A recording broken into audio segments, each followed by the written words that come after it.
오늘 함께 볼 하나님의 말씀은 마태복음 20장 1절에서 16절 말씀입니다. 마태복음 20장 1절에서 16절. 이번 새벽 본문과 만나고 있기도 한데요. 오늘 어버이 주일을 맞이해서 같이 이야기를 나눴으면 좋겠다라고 생각한 부분이 있어서 같이 말씀을 좀 나누려고 합니다. 마태복음 20장 1절에서 16절. 우리 같이 한 목소리로 읽도록 합니다. 다 같이 자리에서 일어나시겠습니다.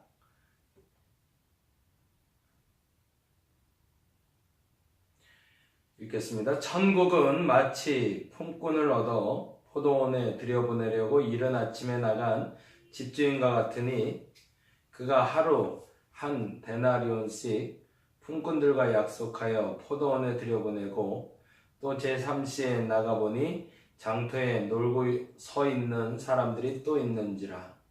그들에게 이르되 너희도 포도원에 들어가라. 내가 너희에게 상당하게 주리라 하니 그들이 가고 제6시와 제9시에 또 나가 그와 같이 하고 제11시에도 나가보니 서 있는 사람들이 또 있는지라. 이르되 너희는 어찌하여 종일토록 놀고 여기 서 있느냐. 이르되 우리를 품꾼으로 쓰는 이가 없음이니이다. 이르되 너희도 포도원에 들어가라 하니라.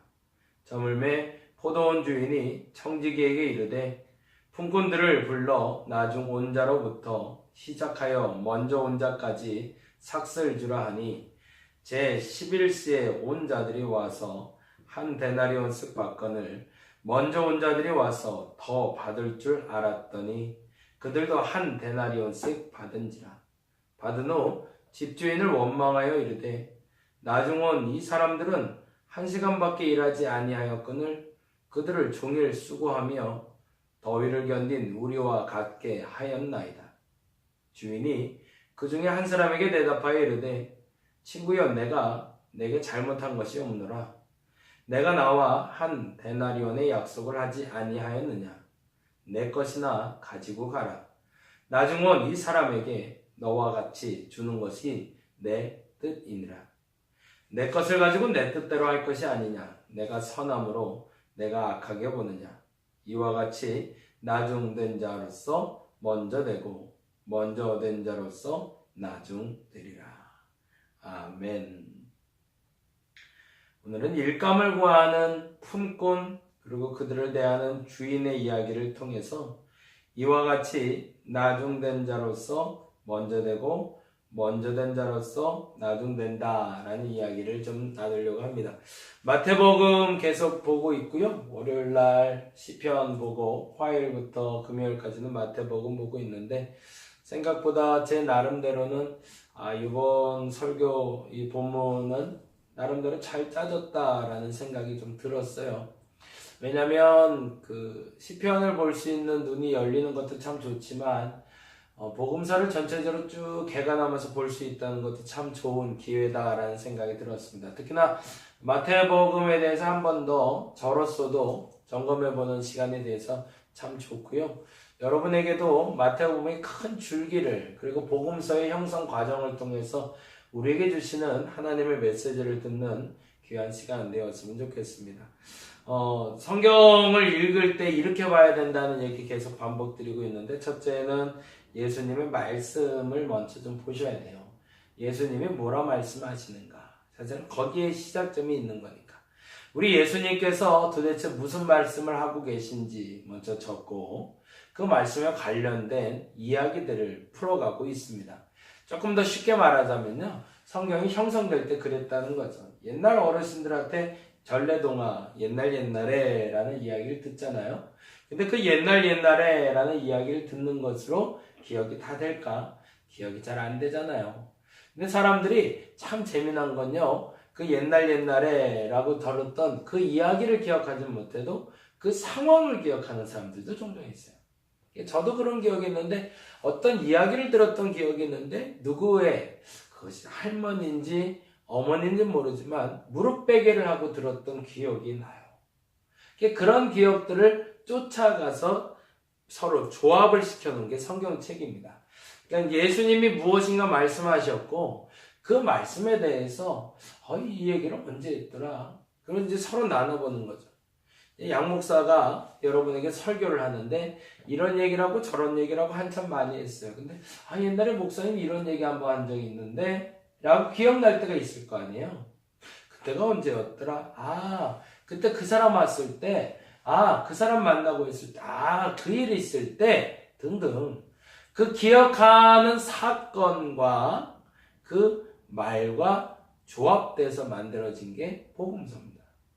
그래서 처음에는 이제 외경과 위경을 보는 분들이 종종 있는데 그 외경과 위경을 통해서 이렇게 어록을 만나게 돼요. 그래서 이제 도마복음 같은 걸 보면 사실은 이제 예수님의 어록으로 쭉 구성이 되어 있는데 그리고 나서 그 어록들과 연관된 사건을 기록해서 복음서가 만들어집니다. 이 복음서의 사건 중에 오늘 본문은 사실은 19장 30절과 20장 16절이 뭐라고 그럴까? 서두와 말미가 되는, 주제가 되는 단어가 됩니다. 그래서 그걸 한번 먼저 보고 가죠. 30절 먼저 볼까요? 그러나 30절 19장 30절 같이 읽겠습니다. 그러나 먼저 된 자로서 나중되고 나중된 자로서 먼저 될 자가 많으니라. 줄을 쳐놓고 한번 보시죠. 먼저 된 자가 나중되고 나중된 자가 먼저 된다는 게 뭘까?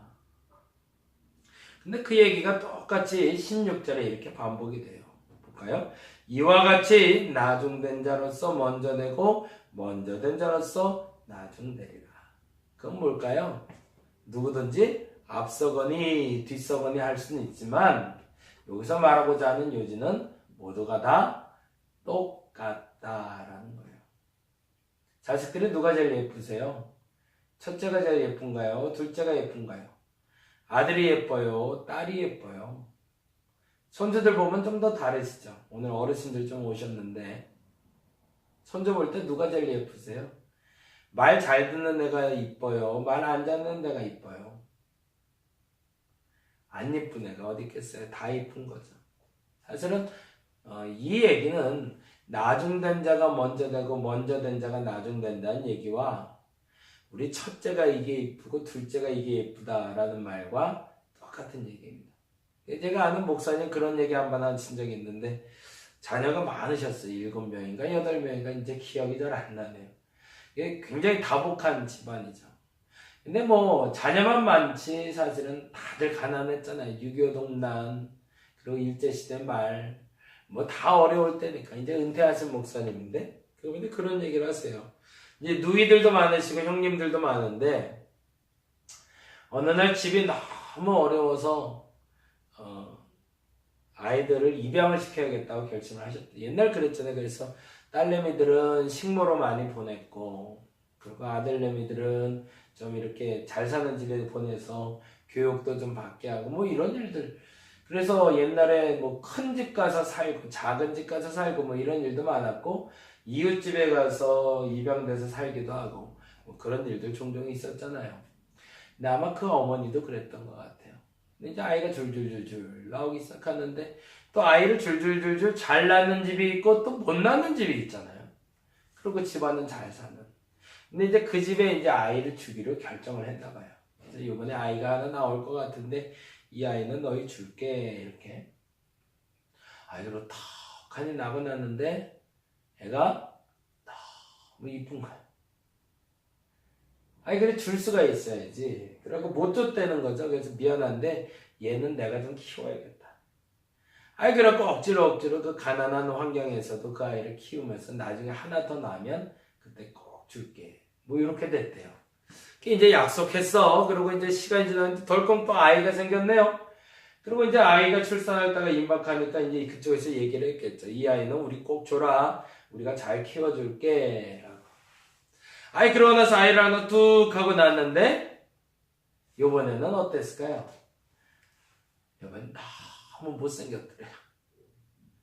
그냥 쭈글쭈글하고 시꺼멓고 조그맣고 이게 왜 이런 게 나왔나 싶을 정도로 너무 쭈글쭈글하고 못생겨서 그래서 못 주겠더래. 아니 그래서 결국엔 못 줬다는 거예요. 그건 무슨 말이에요? 못생겨서 못 줬다는 거예요? 이뻐서 못 주겠다는 거예요? 이쁜 거죠. 못생겨도 내 자식이고 잘생겨도 내 자식이고 못나도 공부 못해도 내 자식이고 공부 잘해도 내 자식이고. 어디서 그렇다는 얘기일까요? 저 하늘나라에서 그렇다는 얘기입니다. 그렇죠. 하늘나라를 바라보고 사는 이 교회에 속한 사람들은 그렇다는 얘기입니다. 누가 잘난 사람일까요? 나이가 든 사람? 나이 어린 사람? 일을 많이 하는 사람? 헌금 많이 하는 사람? 예배 잘 드리는 사람? 예배 안 드리는 사람? 까부는 사람? 그런 게 어디 있어요? 다 똑같죠. 다 사랑스럽고 다 감사한 사람들. 가급적이면 저는 그런 게 좀 있어요. 누군가를 비교를 억지로 안 하려고 좀 애를 쓰는 편입니다. 아우 얘는 왜 얘보다 이렇게 못하지? 저 집사님 왜 저 집사님만 못하지? 뭐 이런 비교들 가급적이면 안 하려고 그래요. 그리고 가급적이면 그 사람이 잘하는 걸 좀 보려고 애를 써요. 그래서 그 사람이 잘하는 거를 잘한다라고 말하려고 애를 쓰는 편입니다. 왜요? 저는 목사이기도 하지만 하나님이 세우신 이 교회는 모두가 나중된 자도 먼저 될 수 있고 먼저 된 자가 나중될 수도 있는 곳이니까. 오늘 본문은 그 얘기를 조금 더 구체적으로 이렇게 표현을 하고 있어요. 천국은 마치라고 표현하고 있는데 20장 1절 볼까요? 20장 1절. 천국은 마치 품꾼을 얻어 포도원에 들여보내려고 이른 아침에 나간 집주인과 같대요. 사람을 맞이하려고 나간 장소, 그것이 바로 천국인데, 근데 이런 일들이 벌어진다네요. 볼까요? 2절에 보니까 그가 하루 한 데나리온씩 품꾼들과 약속했답니다. 이게 이제 규정이죠. 법이 있는 거죠. 모두가 똑같이 한 데나리온을 받고 일을 하자라고. 그런데 보니까 약속하고 처음에 들여보내고 나서 또 제3시에 나가보니 장터에 놀고 있는 애가 있대. 제3시는 9시를 얘기합니다. 그리고 나서 4절에 이렇게 얘기합니다. 그들에게 이르되 너희도 포도원에 들어가라. 내가 너희에게 상당하게 주리라. 그러고 나서 보니까 5절에 제6시와 제9시에도 또 나가 그와 같이 하고 오라고 되어 있어요. 6시는 12시를, 9시는 3시를 얘기합니다. 근데 11시에도 나가보니 사람들이 또 서 있대요. 11시는 우리 시간으로 오후 5시가 돼요. 이건 무슨 말이냐면 유대인의 시간과 우리 시간이 조금 달라요. 시간을 읽는 그런 거 있잖아요. 미국에 지금 밤이고 우린 낮이고 뭐 이런 것처럼 미국은 지금 토요일인데 우린 주일이고 뭐 이런 것처럼 날짜 개념이 조금 달라요. 시간 개념이. 그런데 문제는 뭐냐면 새벽 6시에 와서 일한 사람이 있고 오전 9시에 12시에 3시에 5시에 일한 사람이 있더라는 거예요. 근데 주인이 약속을 했어요. 한 품꾼마다 한 데나리온을 주기로. 그리고 일이 다 끝났습니다. 그리고 점을 매 이렇게 돼 있어요. 8절에 보니까 점을 매 포도원 주인이 청지기에게 이르되 품꾼들을 불러 나중 온 자로부터 시작하여 먼저 온 자까지 삭을 주라 하니 제 11시에 온 자들, 11시가 몇 시랬죠? 오후 5시. 오후 5시에 온 자들이 한 데나리온씩 받거늘 10절에 먼저 온 자들이 와서 더 받을 줄 알았더니 그들도 한 데나리온씩 받은지라. 이 말에 대해서 여러분, 이게 이제 자본주의라고 말하죠. 우리가 이제 돈의 가치를, 시간의 가치를 보는 우리의 생활 패턴으로는 도저히 용납이 안 되는 거죠. 어떤 사람은 1시간 일을 했고, 어떤 사람은 12시간을 일을 했는데, 어떻게 똑같이 돈을 줘? 이건 말이 안 된다는 거죠. 그래서 사람들이 이렇게 얘기합니다. 11절에 받은 후 집주인을 원망하여 이르되 나중 온 이 사람들은 1시간밖에 일하지 아니하였거늘 그들을 종일 수고하고 더위를 견딘 우리와 같게 하였나이다. 이 법칙은 뭐예요 도대체? 그러자 주인이 이렇게 얘기하는 거죠. 13절에 주인의 그 중에 한 사람에게 대답하여 이르되 친구여 내가 잘못한 것이 없노라. 잘못한 게 없대요. 왜? 내가 나와 한 데나리온의 약속을 하지 아니하였느냐라고. 분명 6시에 너 들어올 때 나하고 한 데나리온 줄 테니까 와서 일할 거라고 얘기하지 않았냐. 쟤한테도 그렇게 했고 얘한테도 얘기했으니 나는 그렇게 약속했으니 그렇게 지키는 게 맞다라는 거죠. 자본주의 논리에서는 도저히 맞지 않는 얘기죠. 기준이 틀린 거죠. 근데 조금 생각해도 자본주의 논리에도 이 말은 맞을 수가 있어요. 이게 이제 두 가지로 해석이 가능한데요. 첫 번째는 그들의 기술력입니다. 하루 종일 땅을 파야 되는 사람이 있고요. 그 땅을 팔 때 기계를 심는 사람이 있을 수가 있죠. 그게 기술력이 다른 거죠. 똑같은 일을 해도 그 가치가 달라요. 그러니까 망치질을 하나를 해도 기술자가 와서 망치질 하나 하면 인건비를 더 많이 받는 거고요. 기술자가 아니라 그냥 일반인이 와서 망치질 하면 무료로도 할 수 있는 거죠. 그 말의 뜻이 무슨 말인지 조금 이해가 좀 되시나요?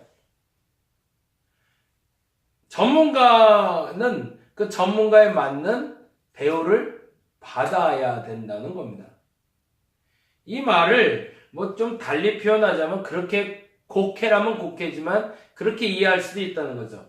12시간 일하는 가치를 단순 노동을 하는 사람이 있고 1시간 일하는 사람을 집중해서 전문 노동을 하는 사람이 있을 수도 있다는 거죠. 그러면 똑같이 대우해 줄 수 있다라는 거죠. 제가 카센터를 가는 데가 있어요. 사람들이 자꾸 옮기라는 얘기도 가끔 해요. 왜냐하면 조금 많이 받는 것 같아요. 타이어 하나를 갈아도요. 남들이 5만 원 받으면 여기는 한 10만 원 받아요. 자동차 정비를 하고 오면 딴 데서는 한 15만 원이면 될 게 여기서 한 20만 원 받기도 해요.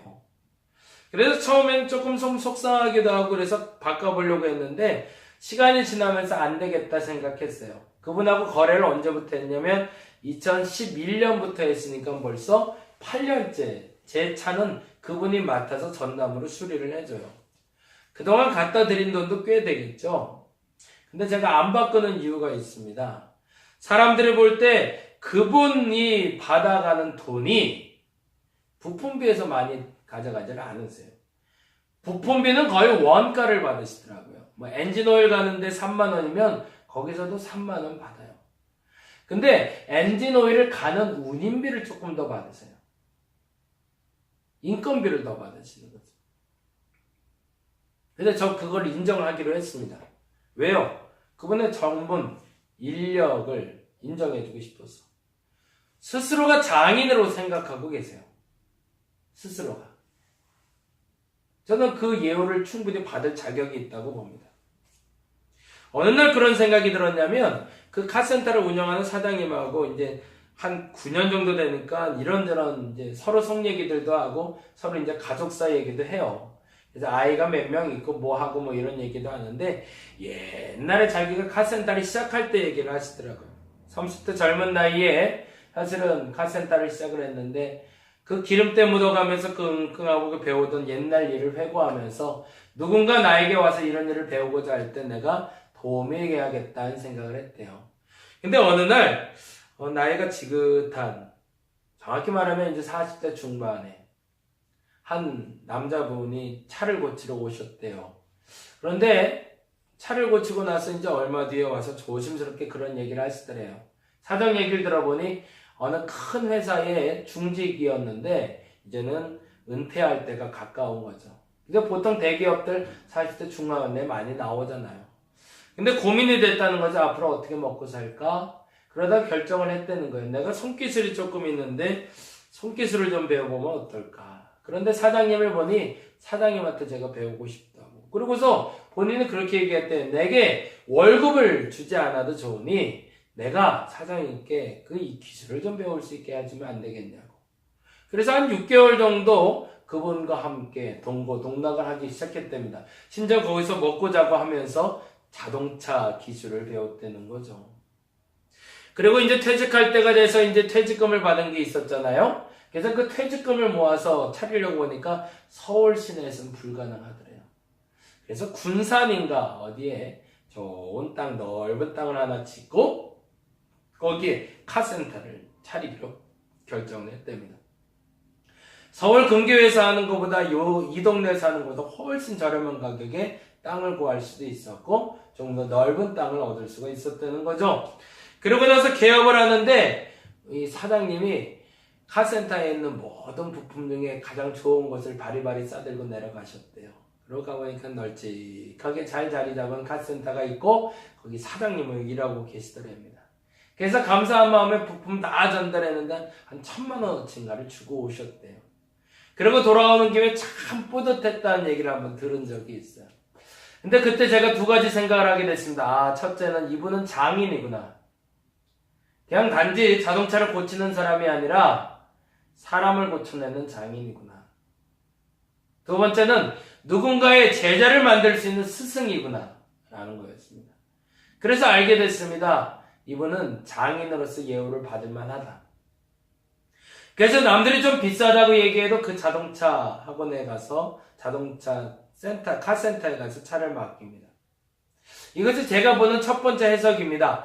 1시간을 일해도 1시간의 가치를 하는 사람이 있고 12시간을 일해야 12시간의 가치를 하는 사람이 있습니다. 어떤 사람은 1시간 일한 만큼이 어떤 사람은 12시간 일한 만큼과 균등한 가치를 제공받을 수 있는 사람도 있다라는 겁니다. 근데 또 다른 해석도 가능합니다. 어쩔 수 없는 상황이라는 것이 있습니다. 어떤 사람은 건강하기 때문에 12시간 일할 수 있지만 어떤 사람은 가정에 여러 가지 사건이 터져서 어쩔 수 없이 그 늦은 시간에 나온 사람도 있더라는 겁니다. 나도 일하고 싶었어요. 그래서 새벽 6시부터 나와 있고 싶었어요. 근데 새벽 6시에 나올 수 있는 사람은 그나마 나올 수 있는 환경이 되는 사람이에요. 근데 예를 들자면 그런 얘기인 거죠. 근데 어떤 한 사람이 있는데 이 사람이 새벽 6시에 나와야 되는데 집안일이 너무 많아요. 집에 아내가 누워있어요. 아이들이 또 학교를 가야 돼요. 그래서 누워있는 아내의 밥을 차려줘야 되고 아이들 학교를 보내야 되고요. 그리고 또 하나의 일을 또 해야 되는 것이 있어요. 그리고 부모도 섬겨야 돼요. 그리고 몸도 안 좋아요. 그래서 이런저런 걸 하다 보니까 뒤늦게 와보니 오후 5시가 됐던 거죠. 그리고 두리번 찾아보는데 이미 일자리는 다 나가고 아무도 없어요. 어떡하지? 큰일 났네. 오늘 일당 벌이지 못하면 내일 당장 아이들 간식도 못 해주고 자신의 아내도 챙길 수 없고 이런 상황. 이런 안타까운 상황에 처한 사람이 발을 동동 구르며 큰일 났네. 누구라도 나를 좀 데려가서 조금이라도 나를 좀 일을 시켜줬으면 좋겠는데 라고 생각하는 사람이 7시에 5시에 서 있을 수 있었다는 거죠. 근데 그 주인이 그 마음을 알았다라고. 그러면 한 데나리온을 그 1시간 일한 사람에게 줬다고 우리는 타박할 수 없다라는 거죠. 이 두 가지의 기준 중에 여러분에게 부합한 것이 있다면 그대로 받아들이시면 좋겠습니다. 근데 한 가지 중요한 것은 그 어떤 사람도 상대적인 기준으로 평가받아선 안 된다는 겁니다. 한 사람 한 사람 모두가 소중하기 때문에 그렇습니다. 이 땅의 어머니들은 그 어머니도 천대받을 자격이 없습니다. 이 땅의 어머니들은 그 어떤 어머니도 존중받을 자격이 있습니다. 내게 많은 것을 안 해줬어도, 자녀에게 불을 넘겨주지 못했어도, 낳으셨고 길러주셨다는 것만으로도 충분히 예우받을 수 있는 분들입니다. 어버이날 여러분이 그 존중의 가치를 인정받을 수 있는 어버이들이 되주시기를 바랍니다. 그리고 주눅 들지 마시기 바랍니다. 난 우리 애를 이렇게밖에 못 키웠는데, 난 우리 애에게 이거밖에 못 해줬는데, 그런 마음 없었으면 좋겠습니다. 그리고 지금 여기서 예배하는 분들도 여기 앉아 계신 어르신들에 대해서 그런 마음과 존경의 마음이 있었으면 좋겠습니다. 한 아들의, 한 딸의 어머니시고 어버이이기 때문에 그렇습니다. 무엇보다도 교회는 이 상대적인 기준으로 평가받아서는 안 됩니다. 왜냐하면 하나님에게 어제란 없고 내일이 없고 하나님 오직 오늘만 존재하는 분이기 때문에 그렇습니다. 그 어떤 사람을 평가했을 때 어제 그 사람이 얼마나 잘했는지 내일 앞으로 얼마나 잘할지를 하나님 보지 않습니다. 오늘 얼마나 저 사람이 잘하고 있는지를 보고 계시죠. 조금 더 정확하게 말하면 24시간을 얼마나 잘 보냈는지보다 하나님과 그 한 시간을 얼마나 소중히 여기고 잘 보냈는지를 하나님 보고 계시다는 겁니다. 오늘을 소중히 여기시는 하나님 앞에 상대적인 기준으로 주눅 들어 있거나 혹은 원망하지 마시고 하나님과 여러분과의 관계 속에서 존중받으시고 인정받는 여러분 되었으면 좋겠습니다. 특히나 우리의 어머니 아버지가 배움이 없다고 가진 것이 없다고 천대받는 일이 없도록 그렇게 되는 오늘 한 날 되었으면 좋겠고 무엇보다 우리 한국교회가 그리고 우리 다른 목교회가 그런 상대적인 기준 때문에 그 누군가를 폄하하거나 원망하거나 짜증내거나 탓하는 일이 없는 그래서 모두가 존중받을 수 있는 나중 온 사람도 처음 온 사람도 첫 교인도 마지막 교인도 모두가 방문자도 그리고 오늘 오신 우리 어르신들도 모두가 인정받고 존중받을 수 있는 우리 어린이들도 우리 나이 드신 어른들도 모두가 존중받을 수 있는 모두가 똑같이 존중받을 수 있는 우리 다른 목교회 되기를